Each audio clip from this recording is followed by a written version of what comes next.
¿De qué está hecha la patria? ¿De hombres perfectos o de seres humanos con contradicciones y sacrificios? Hoy, en el silencio de este camposanto, en el cementerio patrimonial Santa Ifigenia, junto a Martí, quien ha sido referente y es referente de muchas generaciones, intentaremos contestar algunas de esas preguntas cuando conmemoramos el aniversario 90 del natalicio de un joven de 22 años que convirtió a la patria en su misión. Muy buenas tardes y bienvenidos a la ciudad de los corazones abiertos a nuestros televidentes, radioyentes y seguidores en plataformas digitales. Hoy dialogaremos sobre Fran, sobre los hermanos país, no sobre los héroes y mártires inalcanzables, sino sobre los jóvenes que soñaron, amaron, sufrieron. Hoy tendremos la oportunidad de conocer su historia, de profundizar y descubrir lo que la patria es y puede ser si aprendemos de su ejemplo.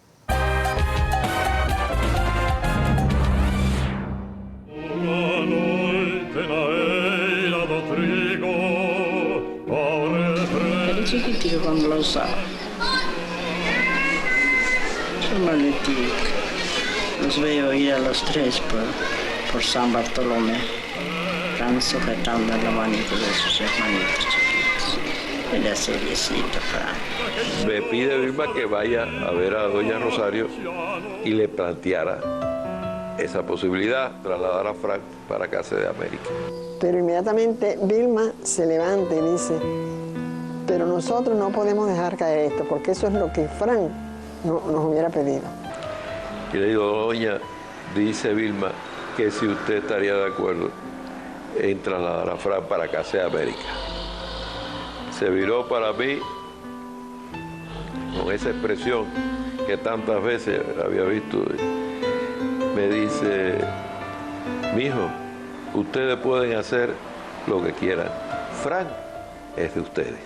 Como decir canciones traemos hoy, madre, madre, pesa nuestro amor. Porque, bueno, y se ponían los tres a contentar, a cantarle a su mamá, a besar a su mamá. Bueno, esa. No se olvidaban del día de su madre. Eran siempre a la madre más buena del mundo. A la madre mejor del mundo, pobrecito. Él procuraba siempre que su mamá no estuviera triste. Y a veces yo me enfermaba, se levantaba por la mañana, bien tempranitos, llamaba a sus hermanos.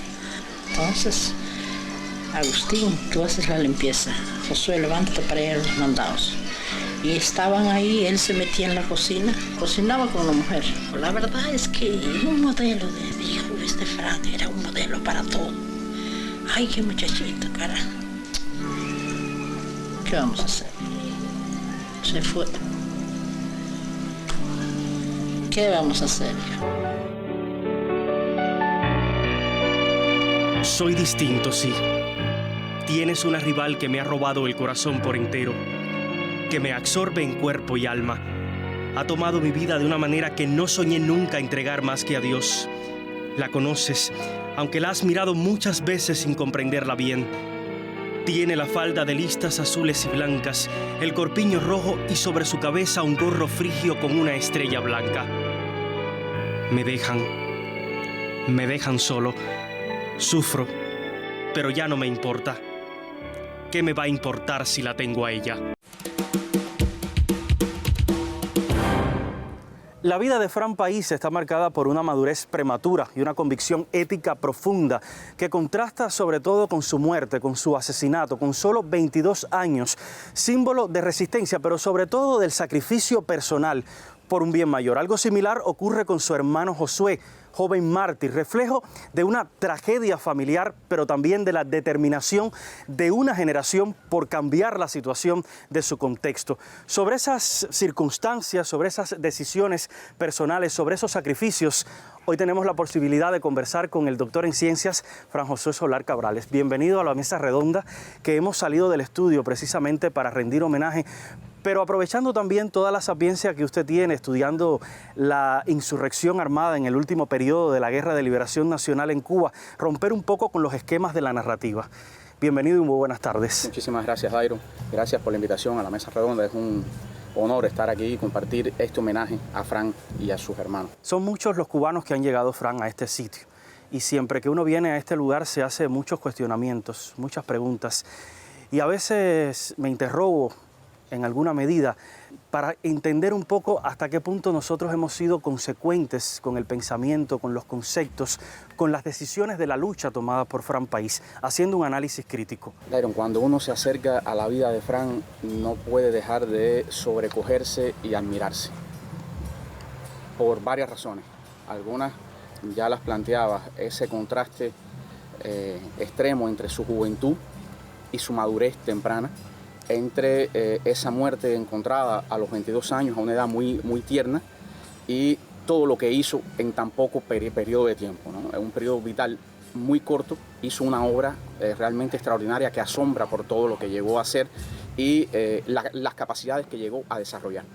Y eso hay que analizarlo y reflexionarlo también en combinación con el sacrificio personal. Es una vida, es un joven que está atenazado, atravesado por muchas contradicciones, por muchos dolores, incluso por dudas. Tuvo que escoger entre lluvia y estrella, y escoge la estrella que ilumina y mata, pero que implica costos personales, que implica costos familiares, y eso hace que él, en su introspección, en sus reflexiones personales, se vea atravesado muchas veces por estas dudas y estas contradicciones que lo van lacerando. Una de ellas tiene que ver con su fe religiosa, que viene desde la formación hogareña, y que muchas veces las decisiones que tienen que tomar como dirigente clandestino, como líder insurreccional, pueden estar en contradicción con la letra de esa fe. La patria se convierte en una especie de misión para Fran, pero el contexto es especialmente voraz para él. Y lo vemos, por ejemplo, a través de las cartas, de los documentos, que es el reflejo, en cierta medida, de su mundo interior. Y hay algo que me llama mucho la atención, porque él habla, por ejemplo, de egoísmo y desvergüenza dentro de su contexto. En una carta, y cito, aquí lo tengo, dice: parece mentira que esta sea la patria de Martí y que nosotros estemos en ella mezclados con esta putrefacción que da vergüenza y que da asco. ¿Cuál era la patria nueva, la patria ideal que tenía en su mente Fran País? ¿Cómo pretendía concretarla a través de las acciones del movimiento 26 de julio? Él siente una devoción también casi religiosa hacia Martí, o sea, es un martiano profundo en su pensamiento, en su comportamiento, en toda la obra martiana, es un devoto de Martí. Y además, una de las últimas cartas que él le hace a Fidel, donde hay una explicación en extenso de cuál es su ideal de patria, cuál es su ideal de programa de revolución para Cuba, donde expresa muy claramente que, en primer lugar, lo que está buscando para Cuba es resolver todas esas frustraciones históricas que ha sufrido el pueblo cubano, que tienen que ver con una soberanía lacerada, limitada, con el hecho de que no hay justicia social. A él lo impresiona mucho también el hecho de venir de una familia humilde, modesta. Está en contacto también con la pobreza y la injusticia y la desigualdad en la Cuba de esa época, y lo impresiona también, por ejemplo, una visita que hace a Realengo 18, el contacto con los campesinos, con la injusticia que se vive en los campos cubanos. Todo eso impacta muy profundamente a Fran. No es una visión mediocre de la revolución, ni tampoco limitada. No hablamos que el objetivo primordial de Fran era acabar con la dictadura de Batista. Soñaba algo más profundo que eso. Para nada. Él comparte con muchos de su generación que el problema al que se enfrenta Cuba no es solo salir de Batista, que eso es solo un paso, que hay que salir de Batista, pero no para regresar al 9 de marzo, como se decía en la época, sino para hacer una revolución profunda que transforme todos los cimientos, todas las estructuras sociales, económicas y políticas de Cuba. Así lo dicen en esta carta. Tenemos que derribar, remover, destrozar todo el sistema colonialista que hay en Cuba desde 1902 hasta hoy. En este punto de partida es importante no solo verlo desde la épica, y lo digo porque siempre que nos paramos en este lugar frente al panteón que es familiar, donde están los dos hermanos, está doña Rosario, está el reverendo País, pienso en el conflicto interno que puede representar para un héroe, un ser humano, en sentido general, el tener que escoger entre la familia y ese bien mayor que es la patria. ¿Qué influencia tuvo la familia en esa decisión? ¿Qué significa tener que escoger entre ambas cosas para un héroe? Esa es una decisión muy dura que la han vivido los grandes de nuestra historia a lo largo del devenir de Cuba como nación. Lo vivió Martí en su época, una contradicción también muy interna, muy fuerte con su familia, con sus padres. Sin embargo, decide entregarse en cuerpo y alma a la patria, a la revolución, a la profesión más difícil de un ser humano, que es la revolución.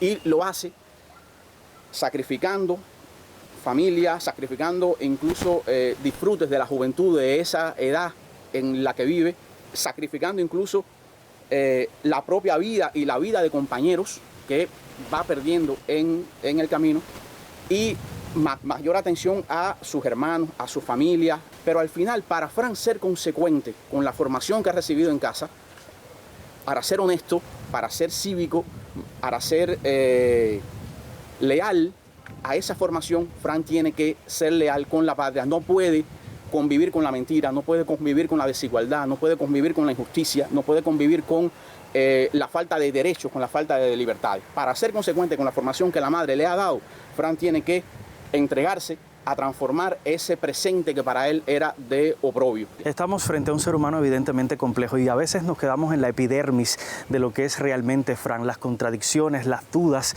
los conflictos filosóficos y teológicos que vivía en su interior. Y yo creo que entre esa fe cristiana y esa lucha revolucionaria, entre el arte, el amor, y las urgencias, habían cuestionamientos bastante profundos. Por eso creo que podemos explorar aristas que nos permitan entender en toda su dimensión a un hombre que sí, decidió por la patria y la convirtió en misión, pero también tuvo que cargar con el peso de todas sus contradicciones. Y esta es una buena oportunidad para honrarlo. Así que vamos a continuar.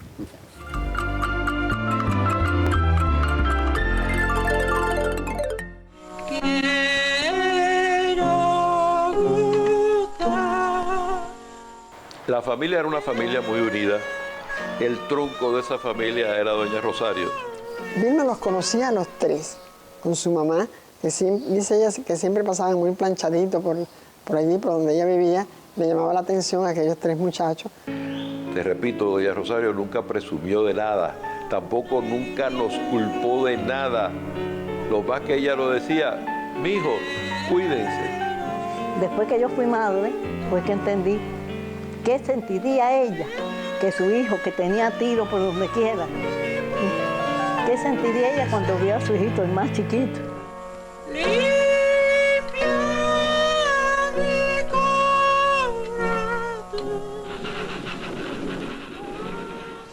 Él era muy cariñoso con su mamá, mucho. Ahora él también se daba cuenta que era el mayor y que su mamá había perdido a su hijo, porque él sí, o los hermanos no, pues él fue el que recordó a su papá. Los hermanos no, pero él sí. Cuando yo estaba triste o enferma, él se sentaba al lado de mí de mi cama. Y como sabía que me gustaba el canto, entonces él cantaba alguna canción que a mí me gustaba. Como hijo, era un modelo. Como patriota, era otro modelo. Y fiel, eso era una maravilla. Tú ponte aquí, y tú, esa es la forma de castigar. Era maestro, disciplinado. Sí, hablando sin gritar, sin nada. Tú para aquí, tú para allá, hasta la hora de comer. ¿Qué le parece? Y yo respetaba la voz de él también. Claro, cuando llegaba el momento que la mamá tenía que accionar, ahí todo el mundo boca abajo, ¿sabes? Empezando de Fran hasta el más chiquito. Pero ese era el momento de Fran y había que respetarlo también, para que sus hermanos lo respetaran. Su hermano mayor hay que respetarlo. Él es lo que dice y hay que hacerlo. Era una maravilla mi hogar. Como veo hoy los hogares, ¿sabes? Era un respeto. Pero eso venía también del padre que ya había impuesto eso en el hogar. Y yo seguí lo que hacía el padre. Y lo estoy haciendo. ¿Qué le parece?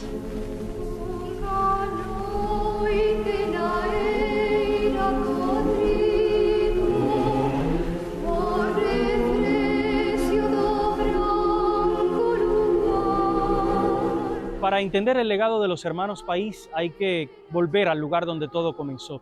En este templo, ubicado entre Saco y Pío Rosado, nació aproximadamente a las 6 de la mañana del 7 de diciembre de 1934 Fran Isaac País García, en la casa pastoral que pertenecía a la primera iglesia bautista de Santiago de Cuba.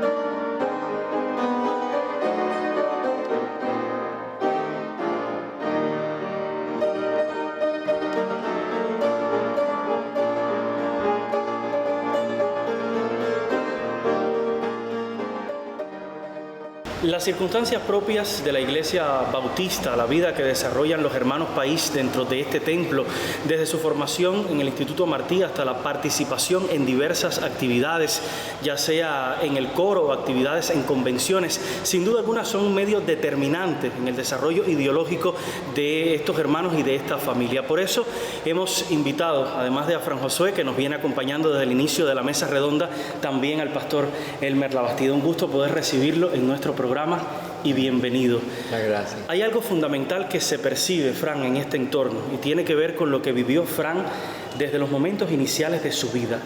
¿Cómo influyó eso tanto en el ser humano como en el líder que se convirtió después no solo para el movimiento insurreccional, sino también para la propia Iglesia Bautista? Por el medio de la iglesia, con un padre predicando allí en el púlpito y una madre tocando el piano aquí. Así que si Fran iba a estar correteando por los pasillos, tenía que estar cerca de uno de los dos. Estoy hablando de una infancia muy tierna, ¿verdad? Y la escuela dominical en las iglesias bautistas ofrece escalones educativos muy importantes, desde preescolar, primeros grados, después va subiendo. Así que la persona se va empapando de conocimientos bíblicos y teológicos desde muy pequeño. Así fue también el caso mío. Yo pienso que precisamente ese compromiso de Fran con la revolución tiene que ver con toda la enseñanza que él recibe, sobre todo, por ejemplo, del Antiguo Testamento, cuando los profetas son tan claros en hablarle a Israel que hay mucha injusticia y que hay opresión y que ellos tienen que eliminar eso para agradar a Dios. Entonces, si Fran también se percibe que en su medio hay injusticia y opresión, él se siente comprometido con eso que él aprendió. Y yo creo que la solución de ese conflicto marcha por lo que decía el pastor, el hecho de que su propia formación religiosa le da las herramientas y los elementos que justifican la lucha contra la opresión, contra la injusticia, y de que para conseguir ideales puros, ideales nobles a que aspiran Fran y otros jóvenes de su generación con formación religiosa también que se incorporan a la lucha, para conseguir esos ideales puros, trascendentes, es necesario sacrificio. O sea, para ellos la violencia no es una elección, la violencia es una necesidad que le impone la opresión y la circunstancia excepcional de una tiranía, de una dictadura, que para conseguir entonces libertad, justicia, honradez, vivir en dignidad, necesitan luchar. Ahora, hay un contraste interesante. Por ejemplo, en marzo del año 1956 estaba dentro del coro tocando para una de las convenciones de la Iglesia Bautista de Cuba Oriental. Al mes siguiente estaba Fran, del propio año 1956, abril, estaba preparando una acción para atacar a elementos uniformados de las fuerzas públicas, teniendo en cuenta lo que había sucedido días previos con jóvenes que fueron represivamente atacados por la policía. ¿Cómo lidiaba Fran con esos contrastes? ¿Cómo estuvo presente incluso la fe en los momentos de más alta tensión en la vida de Fran? ¿Conocían la gente de la iglesia lo que vivía Fran en lo personal? Yo supe de una de las hermanas que cantaba en el coro, Noemí Leiva, que una vez estaban ensayando aquí un himno, creo que era el himno Maravillosa Gracia. Y a Fran le gustaba mucho ese himno y le dijo, cuando yo me muera, me cantan ese himno. Y dice que le dije, ay Fran, no te pongas con eso. ¿Cómo tú vas a estar hablando de la muerte pensando en aquel joven de 20 y pico de años nada más, ¿no? Y es que nadie, creo que ni los padres, pero sobre todo la iglesia, no sabían hasta qué punto él estaba ya comprometido con la revolución. Pero él sí sabía que el sacrificio podía ser pronto.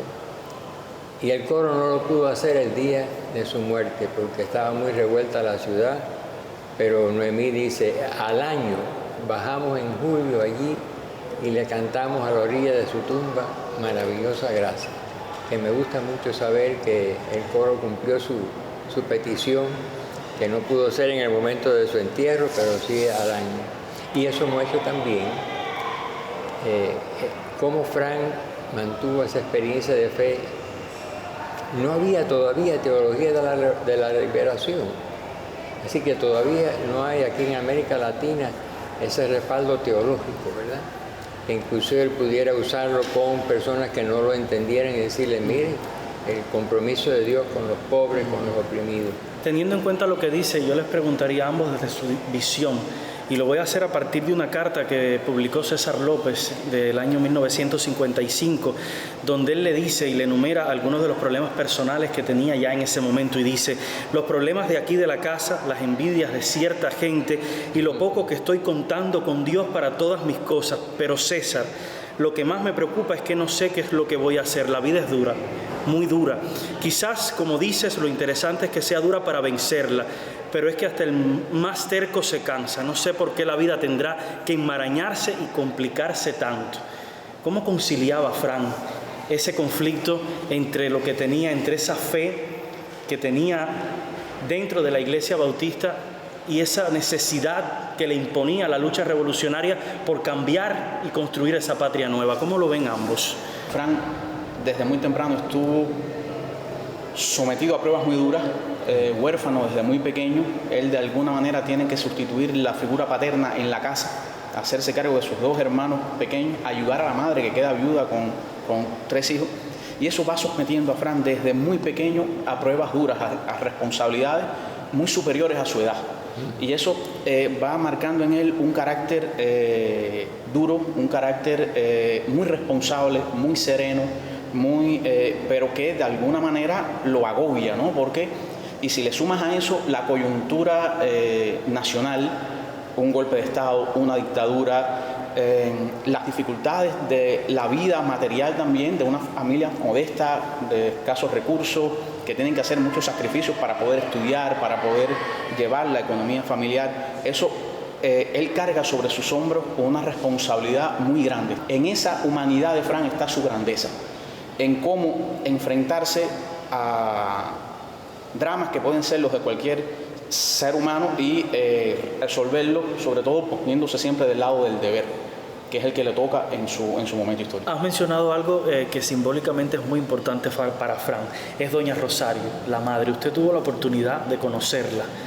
¿Qué decía doña Rosario, ya reflexionando después de los años? ¿Qué visión le quedaba de Fran, de lo que hizo, de la pérdida de una madre y 2 hijos? Bueno, lo que nos impacta de doña Rosario es que en sus muchos años ya finalizando, mantiene una serenidad que esa fue la que le comunicó a Fran, ¿verdad? Le preguntamos, doña, ¿cómo usted se siente que en menos de un mes usted perdió 2 hijos? Y dice ella, porque ellos sabían a lo que se habían entregado. Y me gusta la énfasis que él hace en la madurez precoz de Fran. En una ocasión, allí en la casa museo, salimos al patiecito y una persona me contó esta anécdota que la comparto. Los 2 hermanos, Agustín y Fran, discutían sobre una estación de radio que quería Josué y otra Fran. Y Josué, muy intrépido, puso la de él, le quitó el botón y lo tiró para el techo. Y cuando entró Fran, que la madre le dio la queja, lo único que hizo Fran no fue ni regañar ni rebatir a los hermanos. Le dijo, pónganse la pijama y acuéstense. Y ya con eso ellos sabían que era el castigo.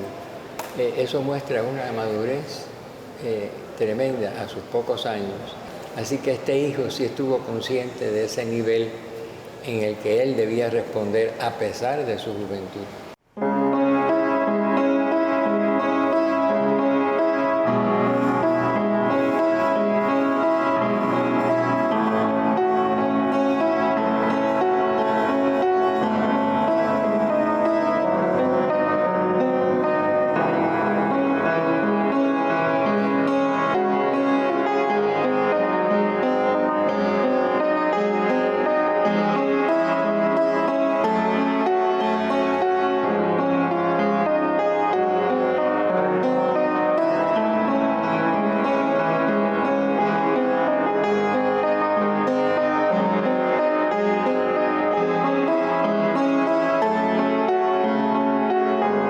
Usted que también toca el piano, profesor, ¿qué representaría la música, los himnos, las canciones gallegas que aprendió de su madre, las composiciones que hizo, incluso dedicada a doña Rosario, la música culta que escuchaba mientras escribía las cartas para tomar decisiones en todo el territorio nacional. ¿Qué representaba la música para Fran en todo ese escenario? Tocaba no solamente el piano, sino que había un órgano antiguo de los Hammond aquellos, y él tocaba ese órgano también. Y ya eso muestra que es una persona que tiene un mundo interior muy desarrollado. El fundador de los cuáqueros insistía mucho, George Fox, que cada ser humano tiene que aprender a desarrollar ese ser que tiene dentro. Y yo creo que Frank fue una persona que eso fue lo que él logró. Por eso no había llegado todavía a los 23 cuando sacrifica su vida, pero él estaba consciente de que eso es lo que le indicaba el Frank interior. Y muchos de esos valores comenzaron en este lugar donde hoy nos encontramos, pero tiene su núcleo también en la casa donde vivió durante muchísimos años, en la madre doña Rosario y en su familia. Muchas gracias a ambos y nosotros continuamos nuestro recorrido en homenaje a los hermanos País.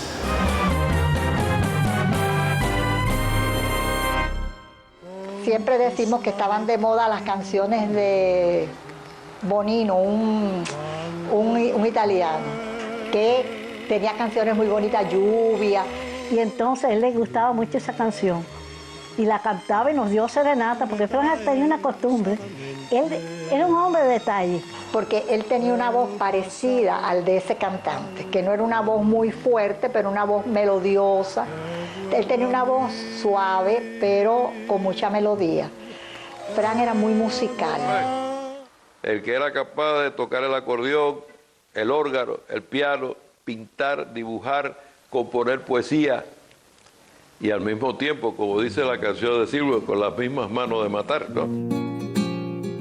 Ya no estoy más a tu lado, corazón. Desde que la vio se fascinó. Recuerdo que me preguntó, ¿y esa muchacha? Digo, ellos se mudaron nuevo aquí. Ese grupo iba a la iglesia del Caney, a la iglesia bautista, que es una iglesia pequeña que hay en el Caney. Salíamos de la casa de las Alonso, que es frente al Caney, frente al parque del Caney, y él con su acordeón cantando. Y nosotros nos reíamos porque decíamos, él le cantaba en broma, América Inmortal. Ahí también es donde Fran hace relación con América. El calor de tu pasión es la historia de un amor como... Bueno, en el Subway, ahí íbamos mucho. Pero Fran, ese era un lugar donde Fran también citaba. Realmente cuando hablaba de ella se ilusionaba, se le veía en la cara de América. Estaba realmente deseoso de que fraguara ahí esa relación. Yo pienso que siempre lo amó. Dime que ya eres libre, como es el viento. Tras la muerte del reverendo País, vienen a vivir a esta casa, Fran con apenas 4 años, doña Rosario aproximadamente con 40 años de edad, en un entorno conocido por los santiagueros y las santiagueras. ¿Cómo sería la vida cotidiana en esta casa? Bueno, la vida cotidiana en esta casa partiendo principalmente de la educación y de los preceptos religiosos que doña crió a sus hijos. En la casa había mucho orden, había mucha disciplina y había una organización. Y bueno, tenemos una de las anécdotas que es precisamente que doña, para llamar a esta disciplina, al cumplimiento de los deberes a sus hijos, utilizaba esta campanita titulada La Campanita de los Deberes, donde los hijos, que por supuesto eran muy pequeños en aquel entonces, tan pronto la doña sonaba su campanita, ellos venían rápido a ver cuál era el deber que se debía cumplir en la casa. Cuentan las personas de la comunidad que en esta casa siempre se escuchaba el piano, la música gallega. ¿Eso era típico de doña Rosario también? Sí, cómo no, porque bueno, Fran, de sus otros 2 hermanos, es el que más se inclina hacia las artes y es precisamente su madre, doña Rosario, quien lo enseña a tocar el piano. Eso se refleja sin duda alguna en la sensibilidad artística de Fran y en la música que se escuchaba dentro de esta casa, que podemos comprobarlo aquí en este salón muy bien diseñado. Con el radio tocadisco que Fran acostumbraba en los momentos en que estuvo escondido en las diferentes casas producto de la clandestinidad. Él llevaba este radio tocadisco y dentro de los principales géneros musicales que él escuchaba estaba la canción, la zarzuela, los boleros, la música clásica. ¿Era este el tocadisco que lo acompañaba en ese momento? Sí, como no, este era el tocadisco que en el momento en que asesinan a Josué, él se encontraba en la casa del matrimonio compuesto por Abelino y Ofelia Díaz y escuchaba justo en ese momento la zarzuela Luisa Fernanda. ¿Cuál era la colección de discos que tenía Fran, los autores que escuchaba? Bueno, dentro de los autores que Fran escuchaba estaba Miguel Aceves Mejía, Lucho Gatica, Elvis Presley, Ernesto Bonino, la Orquesta Aragón también le gustaba, Chopin, Beethoven.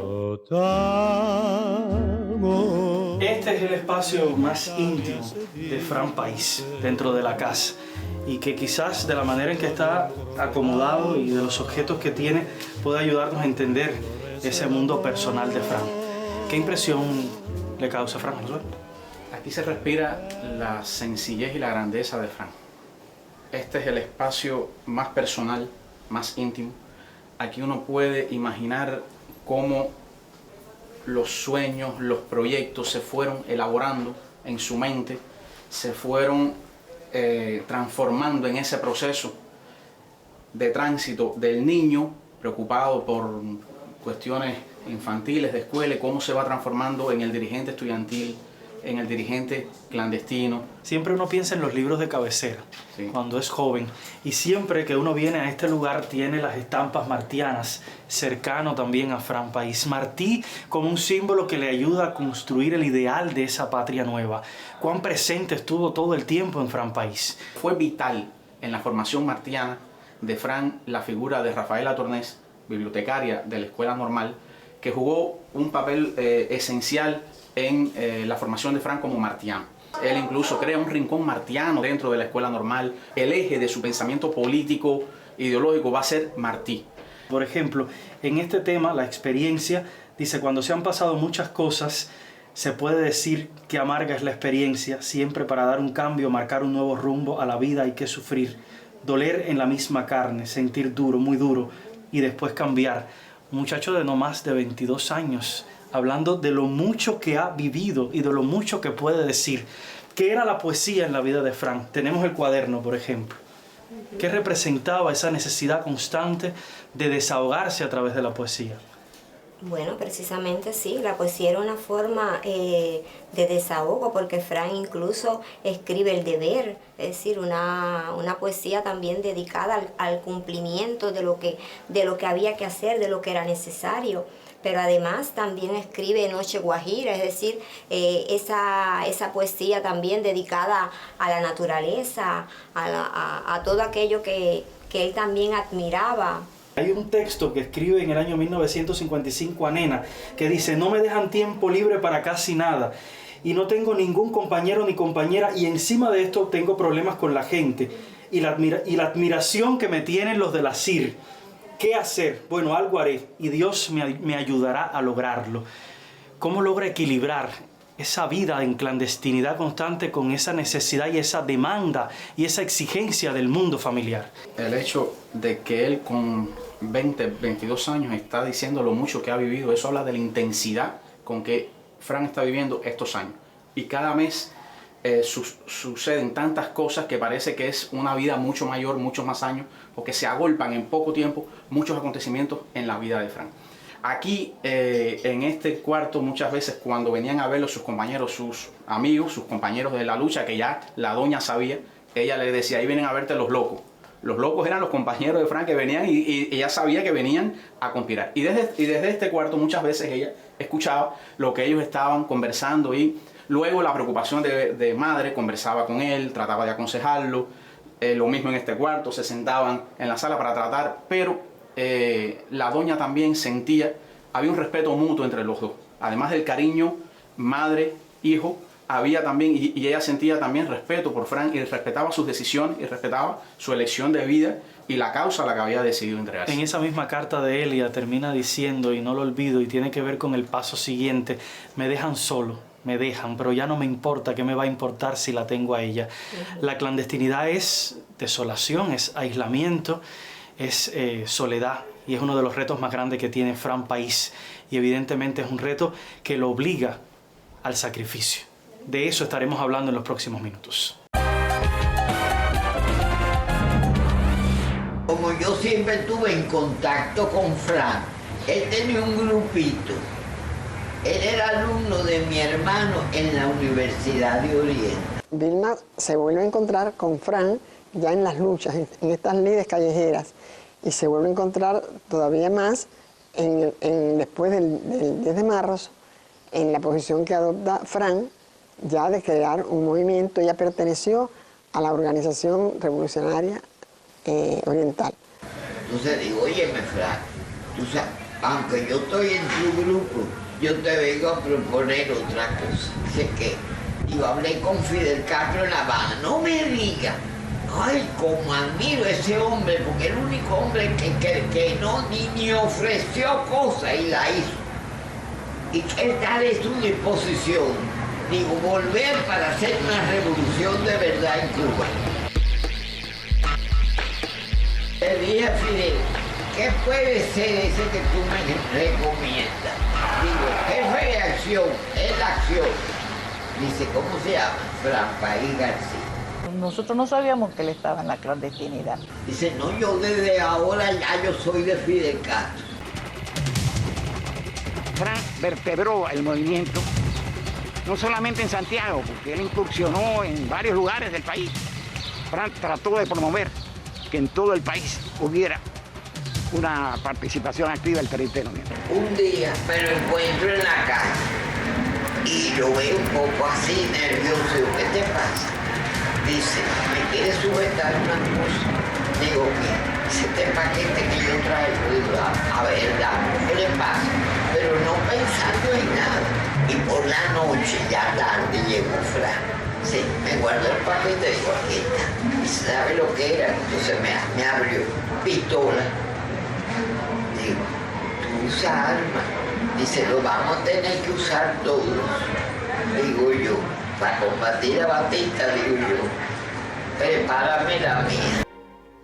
Lucha la fe por el triunfo de un ideal. Un punto de giro importante en la vida de los hermanos País García es el contacto con el movimiento estudiantil, tanto el Instituto de Segunda Enseñanza como la Escuela Normal, como la Universidad de Oriente. ¿Cómo influiría el salir de ese ambiente que tenía en el mundo eclesiástico, en el mundo de la Iglesia Bautista, para llegar a este espacio donde había manifestaciones, donde había protesta entre los estudiantes? Este contacto de Fran con el movimiento de Segunda Enseñanza en Santiago de Cuba, que es un movimiento con una tradición tremenda de lucha muy fuerte, va a, como han dicho ustedes, marca un punto de giro en la formación política de Fran.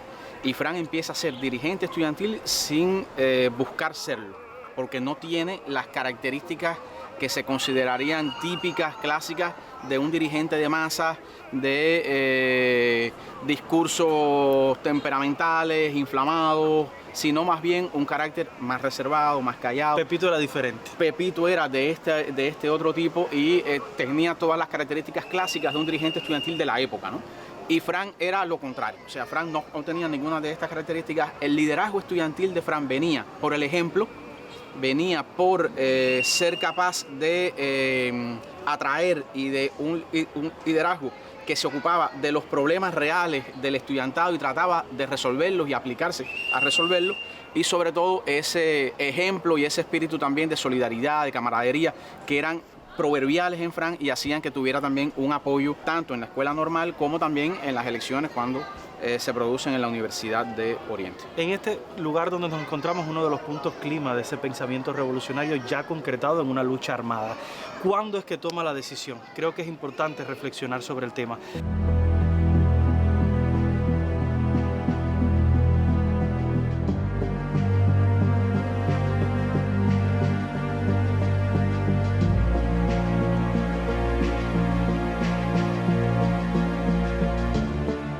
Muchos de los contemporáneos comentan que el golpe de Estado del 10 de marzo de 1952 fue una transformación radical en su pensamiento. Ese proceso de maduración política evidentemente se expresó en muchas decisiones e ideas que llevó a cabo. ¿Cómo se transformó Fran País? Bueno, el golpe del 10 de marzo lo lanzó de bruces a la política. No estaba en su...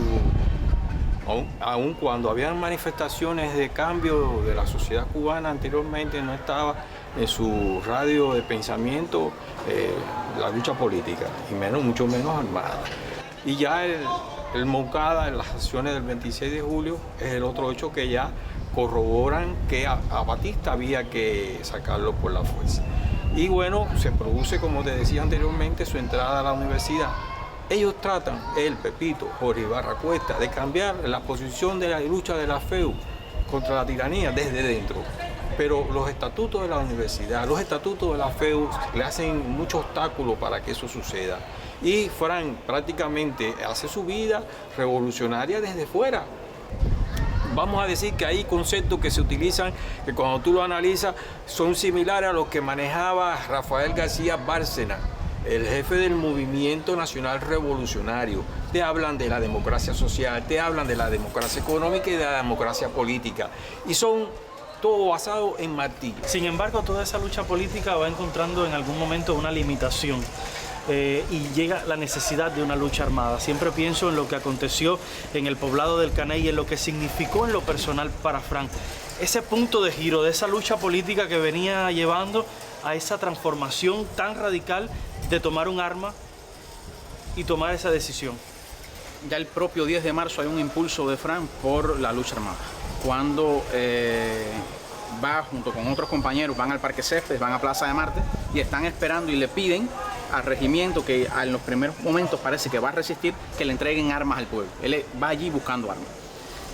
Cuando el 26 de julio se produce el 26 de julio, que es ese momento también de transformación importante, que tiene un gran impacto en Frank por varias razones, días antes ya él ha creado su primera organización insurreccional, que sintomáticamente y simbólicamente lleva el nombre de Decisión Guiteras.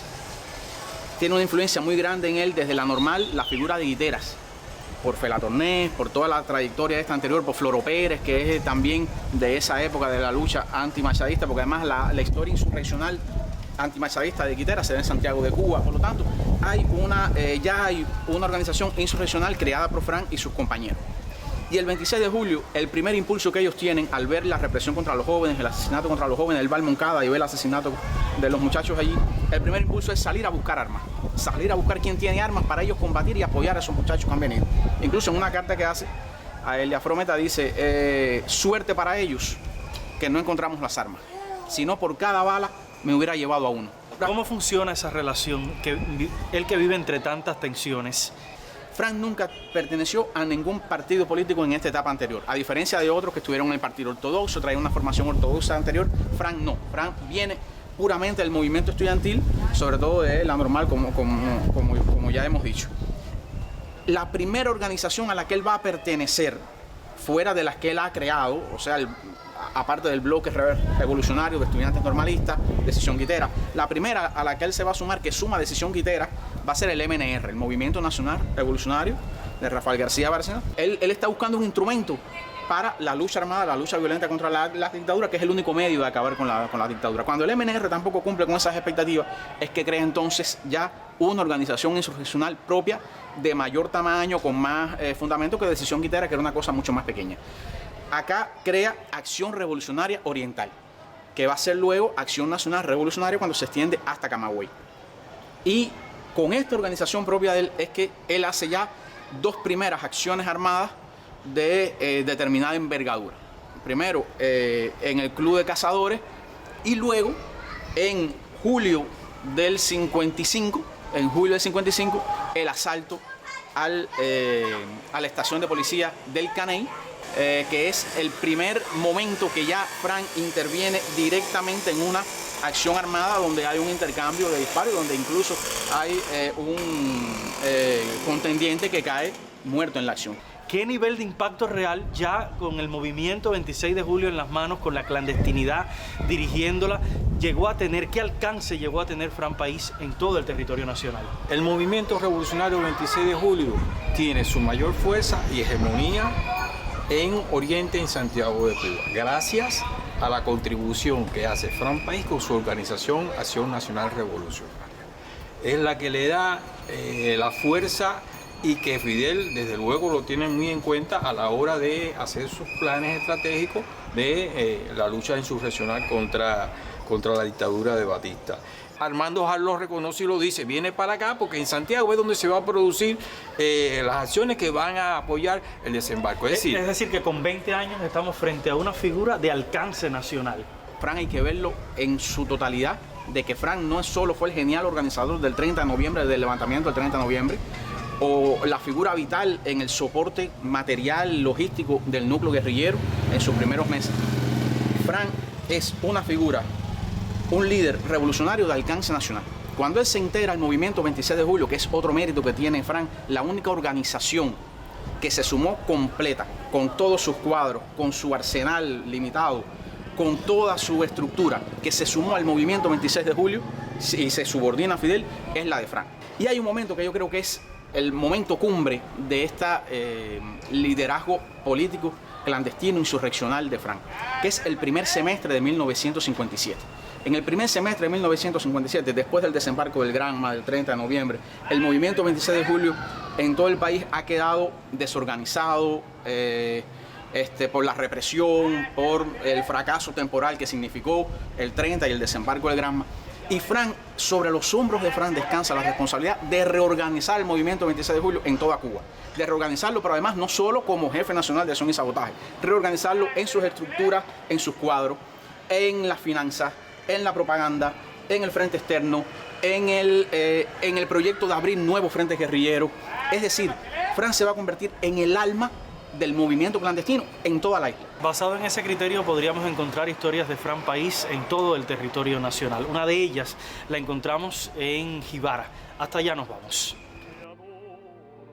En esta tranquila y pintoresca Villa Blanca, conocida mundialmente por sus casas coloniales, su vocación marinera y sus días de cine pobre junto a Humberto Solás, perduran también las historias de conspiración en los difíciles años de la clandestinidad en Cuba. Decía mi tía, ¿sabes cuántos muchachos pasaron por aquí? Porque eran un grupo, ¿verdad? ¿Y cuántos murieron después? Y que uno no sabía ni el nombre, porque todo eso te dije que eso es silencio. Estas calles que bordean la costa norte del oriente cubano guardan vivencias de los años en que la dictadura de Batista perseguía ferozmente a los revolucionarios. En ese contexto llegó a Jibara el joven líder Fran País. Se habían encontrado en Holguín y él le preguntó a mi papá si podía estar en alguna parte, ¿no? Porque estaba huyendo en ese momento. Y mi papá lo trajo para acá, casa de mi abuela, que era la suegra de él. Decían que era un muchacho muy agradable, un muchacho jovencito, bonito, rosadito, muy agradable y educado, ¿no? Entonces, bueno, mi abuela enseguida y mi tía.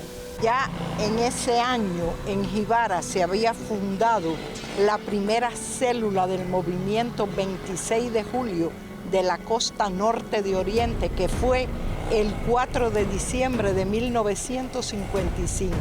Por tanto, había un grupo de jóvenes organizados en la lucha contra la tiranía batistiana. La vivienda en Luz Caballero 29 es el vínculo más cercano de los jibareños con la figura de Fran País. La familia de Luis David Pineda revive aquellos días en los que un joven callado, risueño y culto convivió en su hogar. Él traía la ropa que traía puesta. Entonces mi papá le prestó, como eran más o menos el mismo tipo, le pidió la casualidad que le sirvió un pantalón y una camisa. Entonces él la usó. Y con esa, un domingo, creo que fue un domingo, al otro día o ese día, ¿no?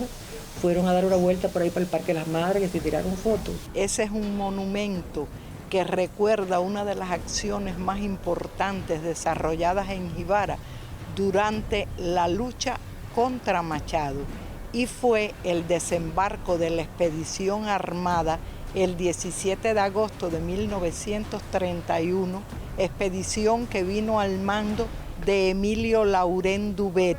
Eso era callado, eso no se podía saber, que no podían decir nada del vecindario, porque imagínate, eso era un peligro. En 1956, Fran durmió en este cuarto. Sin embargo, en medio de la beligerancia, el descanso era un lujo escaso. Se levantaba temprano, llenaba el antiguo aljibe de la casa, visitaba amigos y caminaba por el malecón de Jibara. Fue en una de esas noches, compartiendo con los Pineda, que diseñó el simbólico brazalete del movimiento 26 de julio. Me dijo que quería algo que identificara lo del asalto a Puerto Nucada, el 26 de julio, y que él quería un diseño que mi papá le dibujara, aunque mi papá no sabía mucho, pero bueno, más o menos se defendía. Y mi papá empezó a dibujar. Entonces él primero pintó como un triángulo así, y a Fran no le gustó. Después, porque él le dijo que para aquí, un brazalete para aquí, otro brazalete así, bueno, y la bandera como natural, que eran de dos colores. Entonces dice Fran que fuera de dos colores. Fran le digo, yo quiero que sea de dos colores, uno rojo y otro negro. El rojo significaba la sangre de los caídos y el negro, bueno, el luto que se guardaba por ellos, ¿no? Entonces, así fue. Fueron pocos días de estancia, pero su huella en Jibara es indeleble. Un collar de coquina que colgaba de su cuello simboliza su conexión con las tradiciones de la villa. Jibara también fue cómplice de su misión, unificar el movimiento revolucionario en toda Cuba. Fue el que estuvo más tiempo, no como los otros, que era de un día para otro, que tenían que venir por la mañana, se iban por la noche, de esa forma, así, corriendo. Y todos eran escondidos, todos esos muchachos eran escondidos. Y mi tía decía, ¿sabe Dios cuántos de esos niños murieron? Y ella no sabía el nombre, porque no se podía estar diciendo ni divulgando, no sabía el nombre de ninguno de ellos. Y el de Fran, bueno, porque ya Fran era más íntimo, ¿no? Y creo que Fran tenía otro nombre también, David. Dairon Chan Arranz e Indira Ferrer Alonso, especial para la Mesa Redonda.